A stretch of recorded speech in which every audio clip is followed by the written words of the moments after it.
Ils étaient venus nombreux pour écrire une nouvelle page. Du 14 au 15 avril 2025, le Palais des Congrès de Cotonou a accueilli la première édition du sommet de la jeunesse béninoise. Une initiative ambitieuse qui se veut une plateforme de réflexion, d'engagement et de formulation de propositions concrètes pour le développement du pays. Le président du comité d'organisation, dans ses mots de bienvenue, a souligné la portée historique de ce rassemblement inédit. Aujourd'hui, nous écrivons ensemble une nouvelle page de l'histoire de notre nation, en réunissant les forces vives de la jeunesse pour réfléchir, proposer et agir en faveur de notre avenir commun. Porté par la vision audacieuse de Mme Godline Agbetinoukou, ce sommet est bien plus qu'un simple rassemblement, c'est l'aboutissement d'une conviction profonde, celle que le changement commence par une idée, puis s'incarne à travers l'action collective. Ce sommet a pour ambition justement de fédérer les intelligences, de faire émerger les solutions concrètes et durables et d'ouvrir la voie à un avenir plus juste, plus solidaire et plus important. Ce sommet a réuni une diversité remarquable d'acteurs venus des 12 départements du Bénin. Plus de 180 organisations de jeunes et de la société civile, 189 bénévoles, 40 jeunes représentants des partis politiques, 77 jeunes venus des 77 communes du Bénin, sans oublier 40 personnalités politiques, administratives et diplomatiques. À cela s'ajoutent plus de 5743 avis de jeunes recueillis à travers une enquête nationale en ligne. La première journée a été ponctuée par des discours d'ouverture riches en encouragement et en engagement fort. Je suis honorée de m'associer à cette rencontre, véritable espace de dialogue et d'inspiration pour notre jeunesse. Aujourd'hui, le Bénin est une nation jeune. Près de 67% de notre population a moins de 25 ans. Un atout stratégique pour accélérer la transformation de notre cher et beau pays, le Bénin. Ce que j'ai observé, c'est une jeunesse lucide, ambitieuse et résolue à ne plus subir son avenir, mais à l'écrit, avec rigueur, audace et solidarité. Et ça, c'est avantatif. Je me réjouis de ce sommet, de ce qui ne soit pas seulement un espace de plaidoyer, mais aussi un creuset d'actions concrètes.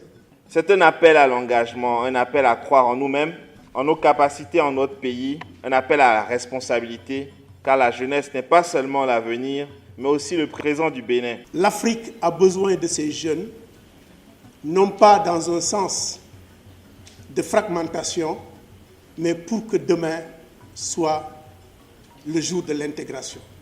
Pour que la jeunesse de demain puisse être la jeunesse de l'intégration, la jeunesse de l'unité, et que les forces de l'unité l'emportent sur les forces de la division.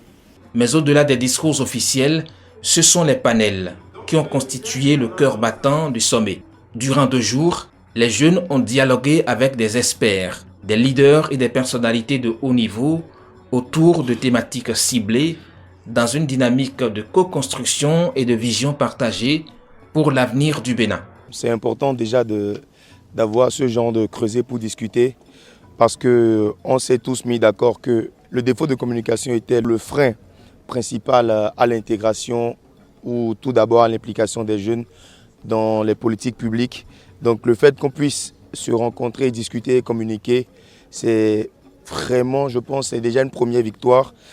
Nous avons donc au cours de notre panel convié les autorités publiques à établir les solutions idoines et permettre aux jeunes d'utiliser à bon escient les outils numériques afin de disposer de solutions idoines par rapport à leurs problèmes.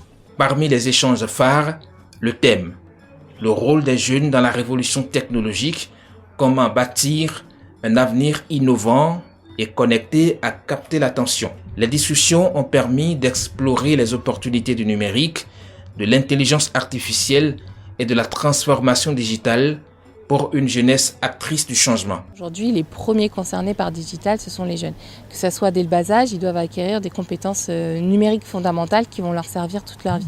Que ce soit les jeunes qui sont aujourd'hui en recherche d'emploi, le numérique est important. Avoir des compétences de base en informatique leur permet d'acquérir des emplois. Et aujourd'hui, il y a tout un tas de métiers. Ce sont des métiers d'avenir, des métiers qui vont recruter, qui recrutent déjà beaucoup et qui vont recruter encore beaucoup dans les années à venir. Donc il y a une possibilité, une myriade d'opportunités qui vont s'offrir à eux. Et on est plusieurs acteurs à travailler sur ce sujet-là avec le gouvernement, avec des organismes de formation.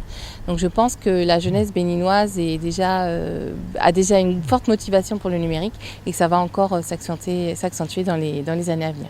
Autre thème majeur abordé, finances et économie. Quel levier pour favoriser l'épanouissement et l'indépendance économique des jeunes béninois? Ce panel a mis en lumière des pistes concrètes d'action, notamment l'accès au financement, l'entrepreneuriat local et la formation professionnelle adaptée aux réalités du marché, sans oublier les nombreuses opportunités disponibles pour les jeunes. Vous savez que depuis 2016, un certain nombre d'initiatives au niveau réglementaire et légal ont été prises pour assainir le climat des affaires dans notre pays. Et donc, pour nous, c'est important que l'Agence de développement des petites et moyennes entreprises vienne rappeler ce qui est fait et surtout vienne mettre l'accent sur le fait que les jeunes doivent se tenir informés de ce qui est fait de manière à ce qu'ils puissent disposer de l'ensemble des informations pour développer leurs idées et leurs projets. À date, il y a environ 30 000 jeunes béninois qui travaillent à Glodjibé. En 2030, on projette 300 000 jeunes gens qui travaillent à Glodjibé. Et c'est pour ça qu'on s'emploie actuellement déjà à vouloir faire une ville dans la ville là-bas, qui ait des logements suffisamment pour eux tous. Un autre moment fort du sommet a été le panel animé par des figures de premier plan avec la participation spéciale de Maître Adrien Ongbedi autour du thème « L'histoire politique du Bénin, 35 ans après la conférence des forces vives de la nation, quel regard de 1990 à ce jour ?» Ce panel a permis à la jeunesse de mieux comprendre les fondements démocratiques du pays et les étapes marquantes de sa construction politique. Le président Kérékou a fini par comprendre qu'il valait mieux qu'il fasse revenir tout le monde et qu'on s'asseye en réalité pour mettre sur une table tout ce qui ne va pas. Mais avant qu'on en arrive là, que de souffrances pour le peuple, que de sacrifices, que de morts, que de blessés, que de travailleurs restés sans salaire, que de risques pris par les membres du PCB. De nombreux autres panels ont enrichi ce sommet, abordant des sujets comme l'éducation, l'environnement, la santé mentale, le civisme ou encore la sécurité. Ces espaces de réflexion ont permis au comité d'organisation de poser les jalons d'un plaidoyer structuré, destiné à être remis au président de la République en vue d'actions concrètes. Créer plus d'incubateurs et assurer la durabilité des entreprises et projets. Assurer l'accès au marché et au réseau de distribution en mettant en place une agence spécialisée dans l'obtention des marchés internationaux au profit des entreprises locales. Adoucir les conditions d'accès au marché public et faire une discrimination positive qui permette aux entrepreneurs locaux et débutants de pouvoir compétir. Mettre en place un fonds d'accompagnement et de garantie pour les postulants au marché public et les entrepreneurs débutants. Institutionnalisation de l'engagement de la diaspora dans le processus de développement. La création d'un fonds d'investissement pour la jeunesse. Accélération de la digitalisation et de l'innovation. La révision des politiques fiscales et d'infrastructures pour encourager l'investissement de la diaspora. Faciliter le commerce inter-État, la coopération du secteur public-privé, le libre-échange, promotion du sport à la base, encouragement de l'investissement privé, organisation d'événements sportifs inclusifs. Les jeunes venus de tout le pays ont salué la qualité des échanges, la pertinence des thèmes abordés et l'organisation exemplaire de cette première édition. Pour beaucoup, c'était une opportunité inespérée de se faire entendre, d'apprendre, mais aussi de contribuer activement à l'avenir du Bénin. Et ça permet en réalité de s'écouter, nous, entre jeunes, et de savoir ce que nous voulons. Et de nous poser des bases pour pouvoir bien évoluer. C'est beaucoup d'informations réunies en 48 heures qui permettront d'équiper toute une jeunesse pendant une décennie. Donc je tiens à remercier tous les organisateurs, tous ceux qui ont contribué à la réussite de l'événement. Et je pense que le sommet national de la jeunesse béninoise est en cours pour des défis encore plus significatifs. J'ai particulièrement été marqué par la qualité des différents panels qui ont meublé le sommet et je reste convaincu que nous repartons d'ici avec des informations de qualité première et aguerries comme jamais. Dans un climat de satisfaction générale, les mots de remerciement du comité d'organisation sont venus clore les travaux, sans oublier les félicitations exprimées par les autorités présentes. Une reconnaissance pour le professionnalisme, la vision et l'engagement des jeunes qui ont porté cette initiative jusqu'à son aboutissement. Je tiens à exprimer ma profonde gratitude au nom des comités d'organisation et de supervision, et ainsi à toutes les organisations et à tous les jeunes qui ont contribué à la réalisation de ce sommet.